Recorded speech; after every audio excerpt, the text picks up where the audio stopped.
जय हिंद। आज हम NCERT क्लास 2 ज्योग्राफी चैप्टर 4 मतलब अध्याय 4 ज्योग्राफी का करने वाले हैं। ये आप लोग को Bihar board, CBSE, UP board जो भी एग्जाम है उसके लिए। आइए स्टार्ट करते हैं। मानव वो कार्यकलाप जिनकी आय प्राप्त होती है। मानव का जो वो कार्यकलाप है जिसे क्या प्राप्त होती है? आय प्राप्त होती है। आर्थिक क्रिया कहा जाता है। उसको कैसे क्रिया कहा जाता है? देखिए, जो चैप्टर का नाम है अब बताना भूल गए हैं, वो है प्राथमिक क्रियाएं। तो अब यहाँ से आइए, अब क्वेश्चन आते हैं अपने टॉपिक पे। मानव को कार्यकाल जिससे आय क्या क्या होता है प्राप्त होती है, उसको क्या कहा जाता है? आर्थिक क्रिया। आर्थिक क्रिया को भी 4 वर्गों में विभाजित किया गया है। ठीक है, कौन कौन सा? प्राथमिक, द्वितीयक, तृतीयक एवं चतुर्थ क्रिया। ये सब क्या है? ठीक है, इसको आप चैप्टर 5 जब पढ़िएगा तो और क्लियर हो जाएगा। प्राथमिक में किसको आता है, द्वितीयक में किसको, तृतीयक में किसको, चतुर्थ में किसको। ठीक है, इसमें से कुछ प्राथमिक वाले को देखेंगे। आइए आगे देखते हैं। और ये पृथ्वी के साधन जैसे भूमि, जल, वनस्पति, भवन निर्माण सामग्री एवं खनिजों के उपयोग के विषय में बताती है। ये किस विषय में बताती है? तो जो पृथ्वी के संसाधन है, जैसे भूमि का पृथ्वी का संसाधन, जल, वनस्पति, भवन निर्माण, ये सब इस प्रकार के अंतर्गत खेत, भोजन संग्रह, पशु चारण, मछली पकड़ना, वनों से वकील करना, कृषि एवं खनन कार्य समिति। इसमें क्या क्या सम्मिलित है? जो प्राथमिक क्रिया है उसमें क्या क्या आपको सम्मिलित है? जो मछली पकाना, वनों से वकील करना, कृषि, मतलब ये सब में ये आता। इसमें क्या आता है थोड़ा सा ऊपर आगे और देखेंगे। चलिए आइए स्टार्ट करते हैं।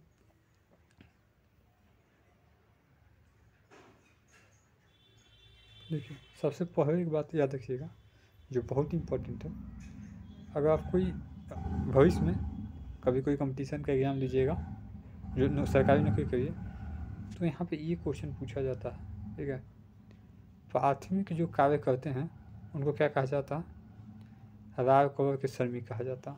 ठीक है, अब यहाँ पे क्वेश्चन है कि सर प्राथमिक कार्य कौन करते हैं? हम ये समझ नहीं पाए, इसको समझाइए। तो आइए पहले हम खुद से समझा देते हैं, उसके बाद बुक का देखते हैं। देखिए, जो खनन से, जो ज़मीन से जुड़े काम करते हैं, जैसे कृषि, खनन, मिट्टी का खनन हो गया, ये सब मछली पकड़ना, ये सब किस कार्य में आते हैं बाबू? तो ये सब प्राथमिक क्रिया, मतलब जो ज़मीन से जुड़े काम है वो किस में आते हैं? प्राथमिक क्रिया में। ठीक है, ये मतलब प्राथमिक कार्य यही है। ठीक है, अब समझ में आ गया होगा। जो भी काम भूमि से जुड़ा हुआ है उसी को प्राथमिक क्रिया कहते हैं। अब आपको कमेंट में हमको बताइएगा कौन कौन सा ऐसा काम है जो प्राथमिक में आता है। ठीक है, जिनका गलत होगा तो वहाँ पे हम उसको सुधार देंगे। आइए आगे आते हैं। मानव सभ्यता के आरंभिक युग, आदमकालिक मानव अपने जीवन निर्वाह के अपने समीप के वातावरण पर निर्भर रहता था। जब मानव सभ्यता का आरंभिक युग हुआ तो जो आदिमकालीन मानव थे वो अपने जीवन को बिताने के लिए जो समीप का वातावरण था उस पर निर्भर रहते थे। जैसा उनका समीप आसपास के वातावरण है वैसे उनका जीवन रहेगा। उनके जीवन में जो 2 कार्य ही काम था। ठीक है, कोई कौन कौन सा? पहला, पशुओं का अखोट करना है, फिर कब लिखा हुआ देखिएगा। और दूसरा, अपने समीप के जंगलों से खाने योग्य जंगली पौधे एवं कंदमूल आदि को एकत्रित करना, पशुओं को अखेत कर। और दूसरा क्या है? अपने खाने के लिए आपको पता है कि पौधे के लोग जंगली पौधे कंदमूल खाते थे, इसमें आपको ऐसा नहीं है 4-5 से ही पढ़ रहे हैं। आदिमकालीन समाज जंगली पशु पर निर्भर था। जो आदिमकालीन समाज था किस पर निर्भर था? जंगली पशु पर। ठीक है, अतिशीत एवं अत्यधिक गर्म प्रदेशों के रहने वाले लोग आखेट द्वारा जीवन यापन करते थे। किसके द्वारा? आखेट द्वारा। तकनीकी विकास के कारण यदि मत्स्य ग्रहण आधुनिकीकरण से युक्त हो गया, जो तकनीकी विकास हो गया इसके कारण जो मत्स्य ग्रहण हो गया ये आधुनिकीकरण से क्या होगा? युक्त हो गया। अभी का सब कुछ आधुनिक है। तब तटवर्ती क्षेत्र के रहने लोग अभी मछली पकड़ने का कार्य करते हैं। जो तटवर्ती मतलब समुद्री इलाके में रहते हैं लोग, वो अभी भी क्या कार्य करते हैं? मछली पकड़ने का काम आज भी उनका होता है। ठीक है, अवैध शिकार के कारण जीवों की कई जातियाँ या तो लुप्त हो गई हैं या संकट पे है। अवैध शिकार मतलब ऐसे ही किसी को मार दिया, उससे क्या हो गया ना कि कई जातियाँ जीव की जातियाँ समझते हैं ना, कितना लुप्त हो गई, मतलब खत्म हो गई है, कितना ऐसा कि अब खत्म होने के कगार पे है।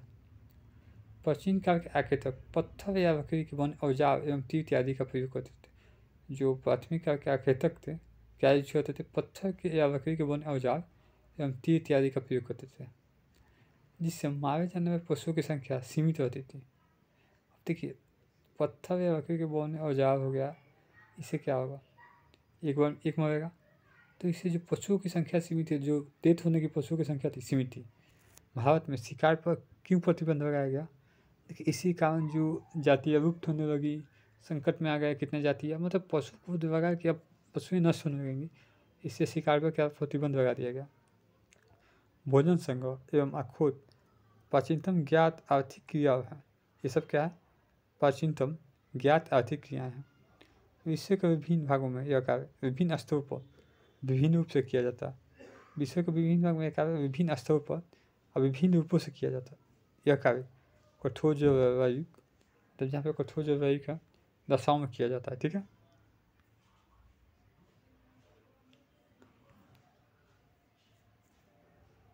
लिखा होगा यहाँ से, बहुत से होते हैं। इसमें अधिकतर आदिमकालीन समाज के लोग रहते थे। अधिकतर कौन रहते थे बाबू, जो आदिमकालीन समाज के लोग हैं वही अधिकतर रहते थे। अभी अपने भोजन, वस्त्र एवं शरण की आवश्यकता के पूर्ति हेतु पशुओं एवं वनस्पति का संग्रह करते थे। भोजन, वस्त्र और जो रहने का जगह के लिए पशुओं एवं वनस्पति पर ही डिपेंड थे। इस कार्य के बहुत कम पूंजी एवं निम्न स्तरीय तकनीकी ज्ञान की आवश्यकता होती थी, और तो बहुत ज़्यादा पैसा की जरूरत नहीं था, बहुत ज़्यादा ज्ञान का भी जरूरत नहीं था। इसमें भोजन अधिशेष भी नहीं आता एवं प्रति व्यक्ति उत्पादकता भी कम होती थी। भोजन भी बहुत नहीं आता था और जो प्रति व्यक्ति उत्पादक है वो भी क्या कम होती थी। भोजन संग्रह विश्व के 2 भागों में किया जाता है। जो भोजन संग्रह विश्व के 2 भागों में किया जाता है, कहाँ कहाँ आइए देखते हैं। पहला, उच्च अक्षांश के क्षेत्र में, जिसमें उत्तरी कनाडा, उत्तरी यूरेशिया एवं दक्षिणी चिली आता है। उच्च अक्षांश के क्षेत्र में, ठीक है, लिखा होगा इसमें उत्तरी कनाडा, उत्तरी यूरेशिया एवं दक्षिणी चिली आती है। निम्न सेकंड है, निम्न अक्षांश के क्षेत्र में, एक उच्च अक्षांश, एक निम्न अक्षांश। निम्न अक्षांश में कौन कौन आता है, अमेजन बेसिन, क्योंकि इसको कलर चेंज कर देते हैं,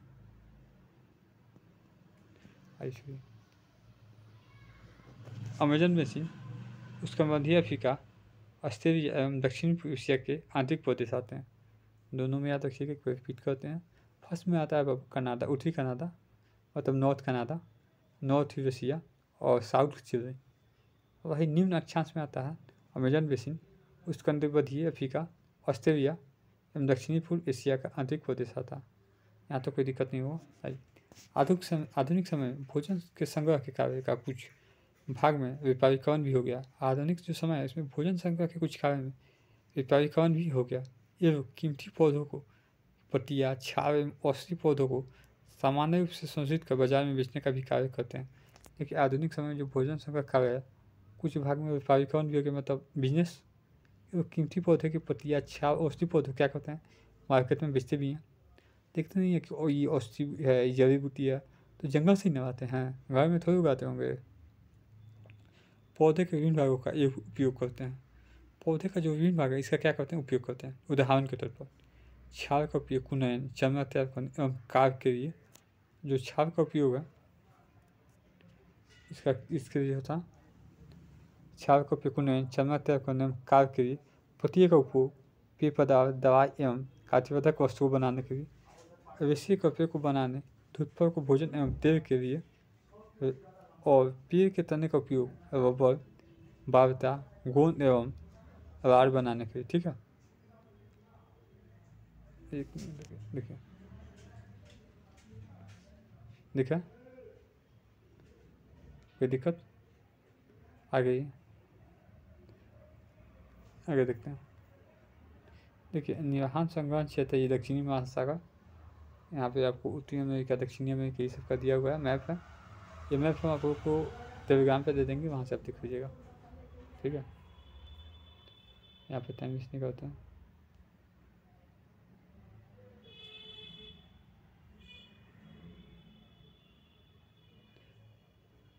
उम्मीद है दिखा होगा। हाई, विश्व स्तर पर भोजन संरक्षण अधिक महत्व नहीं है। विश्व स्तर पर भोजन संग्रहण का अधिक महत्व नहीं है। इन क्रियाओं के द्वारा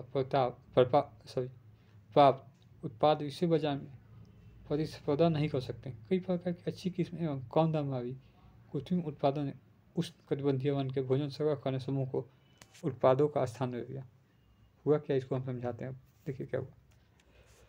विश्व स्तर पर भोजन का संग्रह अधिक महत्व काम नहीं है। इन क्रियाओं के द्वारा जो ये काम होते हैं, इसके प्राप्त उत्पाद जो होते हैं विश्व बाजार में प्रतिस्पर्धा मतलब कॉम्पिटिशन नहीं कर सकते हैं। कई प्रकार की अच्छी किस्म एवं कम दाम वाली कृत्रिम उत्पाद मतलब आर्टिफिशियल जो वैज्ञानिक बनाते हैं ने ये कटिबंधीय जो वन है इसका क्या क्या स्थान ले लिया उत्पादन में। मतलब जो आर्टिफिशियल कुछ बीज तैयार किए वो इसका स्थान ले लिया। समझे। पशुचारण पर निभाव मानने वाले समूह ने जब ये महसूस किया कि केवल आखेट से जीवन का भरण पोषण नहीं किया जा सकता, तब मानव ने पशुपालन व्यवसाय के विषय के बारे में सोचा। मतलब ये सोचे कि अब केवल आखेट पर रहने से जीवन नहीं होगा, तो क्या सोचे मानव ने, पशुपालन का व्यवसाय के बारे में सोचा।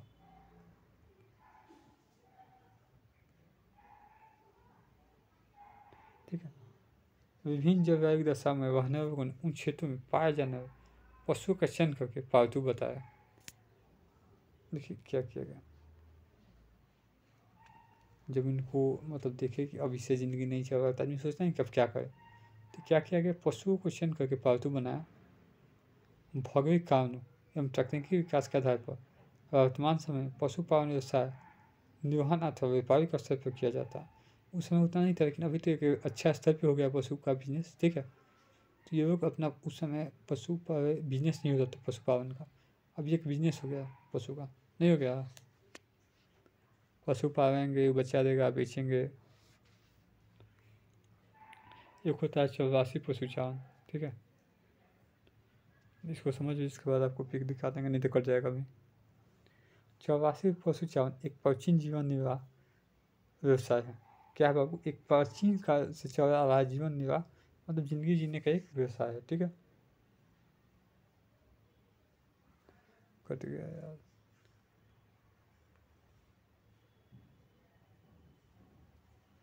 इसमें पशुचारण अपने भोजन व श्रवण और जागरण में यातायात के लिए पशु पर निर्भर रहता था।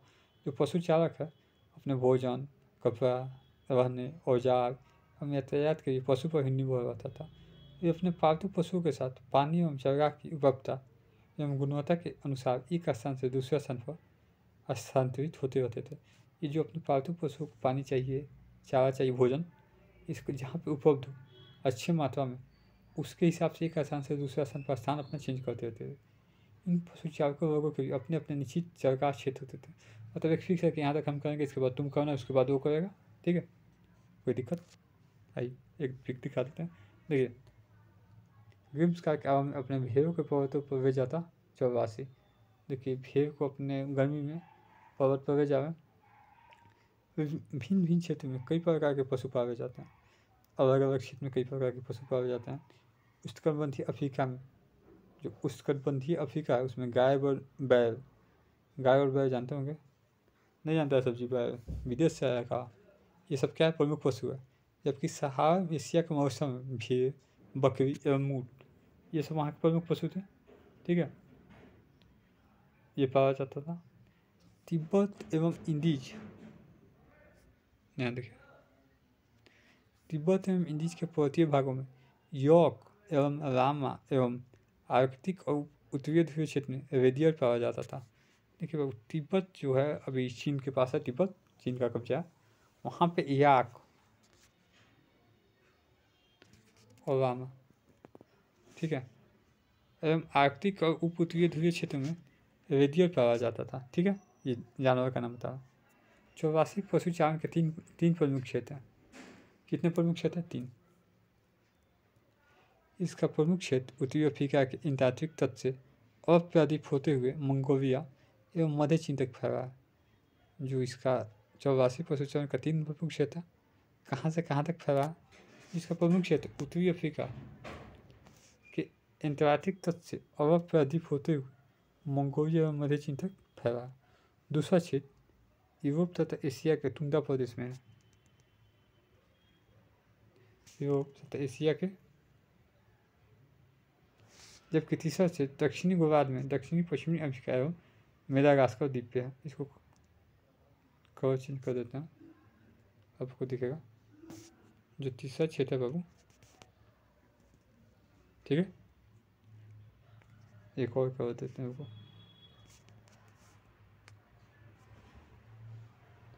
देखिए दूसरा क्षेत्र यूरोप तथा एशिया के टुंड्रा प्रदेश में, तीसरा क्षेत्र दक्षिणी गोलार्ध में दक्षिणी पश्चिम अमेरिका में मेडागास्कर द्वीप पर, ठीक है। कोई दिक्कत? आइए आगे देखते हैं। नए चरगा के खोज में ये पशु चालक मतलब नया जगह खोज में समतल भाग एवं पर्वतीय क्षेत्र में लंबी दूरियां तय करते थे। गर्मी में मैदानी भाग से पर्वतीय चरगाह की ओर एवं शीत में पर्वतीय भाग से मैदानी चरगाह की ओर प्रवास करते थे। इसको थोड़ा सा याद रखिएगा।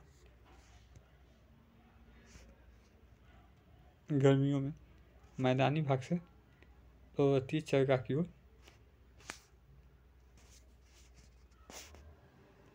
और शीत में मतलब ठंडा में पर्वतीय भाग से मैदानी चरगाह की ओर।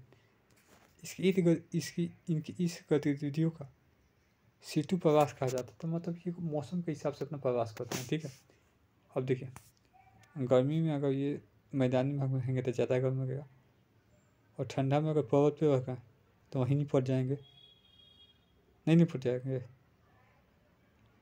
भारत में हिमालय के पर्वतीय क्षेत्र में गुज्जर, बकवा, गड्डी एवं भूतिया वर्गों के समूह ग्रीष्म काल में मैदानी क्षेत्रों से पर्यटन क्षेत्रों में चले जाते हैं। देखिए बाबू, जो भारत में हिमालय के पर्वतीय क्षेत्र में जो गुज्जर हो गए वो कलर चेंज कर देंगे। गुज्जर, बकवा, गड्डी एवं भूतिया वर्ग के जो समूह है ये ग्रीष्म काल में मैदानी क्षेत्र से पर्वतीय क्षेत्र में चले जाते हैं। ये हिमालय का बतवा एवं शीतकाल में पर्वतीय क्षेत्र से मैदानी क्षेत्र में आ जाते हैं, ठीक है। इसी प्रकार टुंड्रा प्रदेश में ग्रीष्म काल में दक्षिण से उत्तर की ओर एवं शीत में उत्तर से दक्षिण की ओर 84 फुट चार पशु प्रवास करते थे, ठीक है। आइए आगे देखते हैं। 84 पशु चालकों की संख्या अब घट रही है। इनकी संख्या कभी घट रही है। अब इनके द्वारा उपयोग में लाए गए क्षेत्र में भी कमी हो रही है। इनकी संख्या घट रही है और जो उपयोग में लाए गए थे इन क्षेत्र में भी कमी हो रही है। इनके दो कारण हैं। राजनीतिक सीमा का अधिरोपण एवं कई देशों के द्वारा नई बस्तियों का योजना बनाना। एक राजनीतिक सीमा उसका एक ही हो गया कि यहाँ से आगे आप नहीं जा सकते, और दूसरा कई देशों द्वारा नई बस्तियों का योजना बनाना।